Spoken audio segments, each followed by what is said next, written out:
long time, we have seen how many countries once stood out as tourist attractions, only to gradually become places more questionable to visit. And yet, beyond their darker aspects, these countries remain truly beautiful, with cultures that warmly welcome new visitors. But some of them have been swept up in waves of events that, once you learn about them, make you think twice about traveling there. Mexico is one of those countries. To be clear, situations like these can happen anywhere. But the presence of organized crime and marginal conditions in certain regions have made this an especially relevant case in Latin America. Even so, Mexico continues to show an exponential growth in tourism, with people from all over the world visiting year after year. In this documentary, we'll explore some recent cases that have deeply shaken Mexican society in the past years.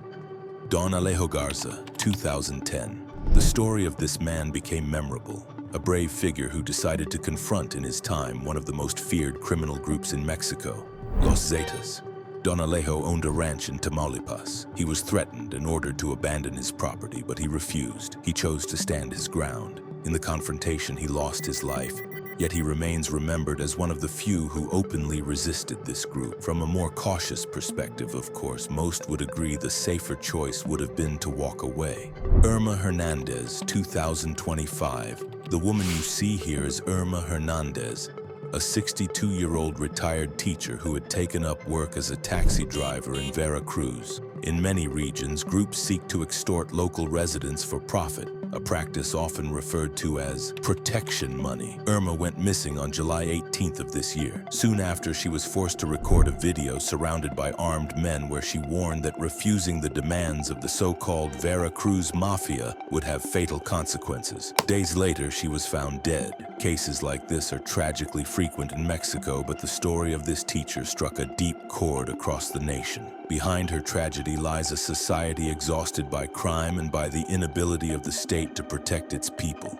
A country that cries out for an end to violence. Doña Carlota, 2025. We now turn to the state of Mexico, to the case of Doña Carlota, a 74-year-old woman identified by authorities as Carlota N. The story centers on a property dispute. On April 1st, 2025, Carlota and her children, Eduardo and Mariana, went to a home that was legally in her daughter's name. But inside, they found strangers who claimed to have rented it under a contract, something the family insisted was false.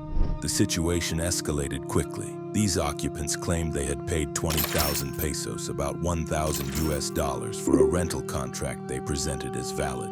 But according to Carlota and her children, the house had never been for rent. They filed a complaint with authorities, but the legal process moved slowly. Frustrated, Carlota and her family decided to confront the occupants directly. In the heat of argument, Carlota drew a weapon and fatally shot 2 men. Wounding another.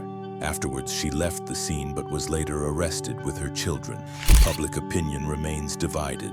Some defend the elderly woman, while others suspect the occupants might indeed have had some sort of contract, valid or not. 2022, a dog carrying a human head. Imagine walking down the street when suddenly you see a dog carrying part of a human body. That's exactly what happened in Zacatecas. The state has long been plagued by organized crime groups competing for control.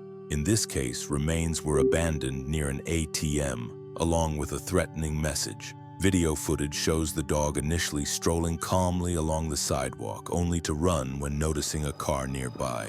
It had apparently picked up the remains before being spotted. Minutes later, authorities were alerted and managed to locate the animal. Edgar Jimenez Lugo, 2010, known as El Ponchis. This teenager shocked the world after being presented on national television. At just 14 years old, he was already working for organized groups. What horrified the public was not only his age, but also the crimes he openly confessed to.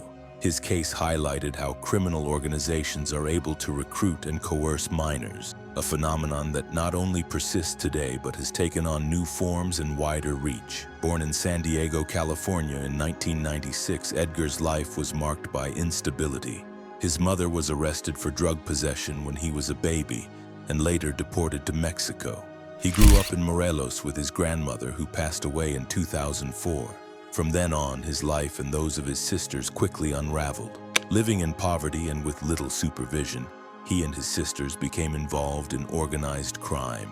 The girls were part of a group known as Las Chabelas, linked to the South Pacific cartel. Edgar admitted he was forced to carry out acts too disturbing to describe here. He was eventually sent to a juvenile facility. His fate afterwards remains uncertain. Some say he completed his sentence and was deported to the United States.